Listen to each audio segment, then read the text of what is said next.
Our wild card today, Gary Sinise. You might remember him as Lieutenant Dan in Forrest Gump. Well, growing up in a family of veterans, including Vietnam veterans, the role was a lot more than just a character to Sinise. Gary has dedicated his life to supporting military veterans and their families. Trish Regan spoke with Sinise about how this all came together.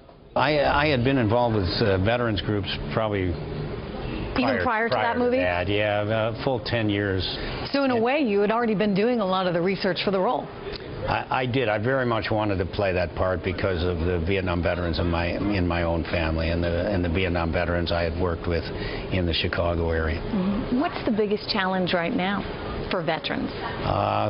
Several challenges. One is because the wars are winding down right now. We're off the front pages. We have troops deployed all over the world that are serving. Yet people are not thinking about this on a daily basis. Well, we don't think about it. Right. We, our freedom is something that we all just benefit from, and we just have. And when you go around the world and you see how people live when they don't really understand what freedom is, places like Afghanistan, Iraq, Korea, places like that, you value your freedom more, and you value those who provide it even more. What did we learn from Vietnam? Vietnam, that was a very difficult conflict, obviously. It divided the nation, and the warriors were the kind of the scapegoats. They were swept under the rug, and they were treated very badly. It was a shameful period in our history, and I think that's one of the motivators for me, is to just get out there trying to make sure that doesn't happen again. And I think one of the hard lessons that we learned from Vietnam is how not to treat our warriors. And so there is an effort today, and there is a focus today on making sure that whether you agree with the mission or not, you're honoring the service member. Unemployment very high among veterans, and yet a lot of these people have such tremendous skills and have had to work in so many team environments. They almost seem in some ways sort of ready-made for corporate America. Well, there are some great initiatives out there, some great programs that are trying to hire veterans and put veterans to work. I'm involved through my foundation with a great program that GE initiated called Get Skills to Work.